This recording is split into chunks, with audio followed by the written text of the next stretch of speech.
Good morning mga boss.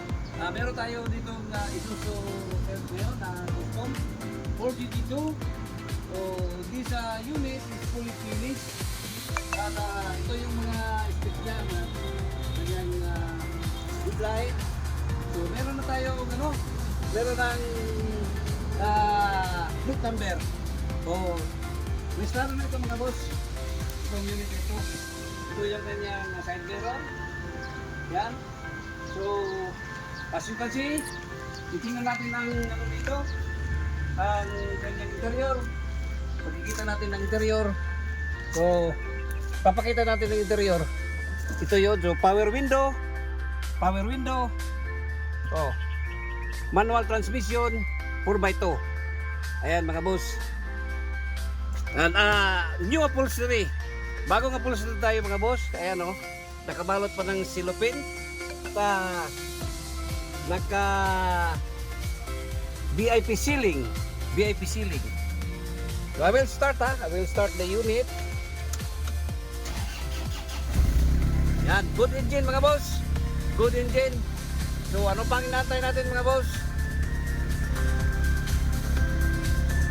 So ayan o. Ang kanyang panel board, makikita natin dyan very low mileage pa, so slightly used. Yan very nice unit mga boss. At punta tayo dito sa likod. Yan.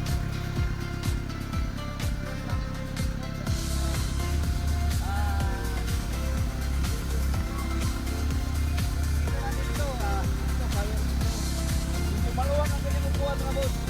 Ito yung kanyang blower. Meron yung blower. So, may mating pa. Maganda yung mating at saka brand new mating tayo mga boss. Dashboard.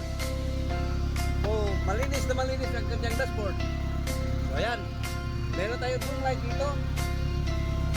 Room light. Yeah, ganyan room light. So, tingnan natin dito flooring. Siding. Kikita natin yung siding.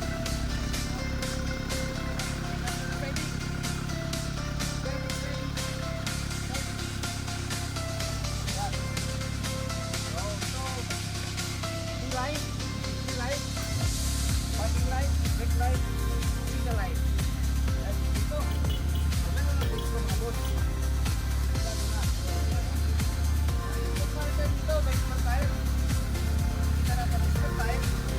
So naka-undercoat ang unit. Yan, naka-undercoat. May sport time. Ito yung kanyang battery. So may light tayo yung siding. May light. Okay? Flooring. Flooring. You can see the flooring is very nice. Oh, ganda flooring fully finished mga boss. So this unit is from Japan, Valencia.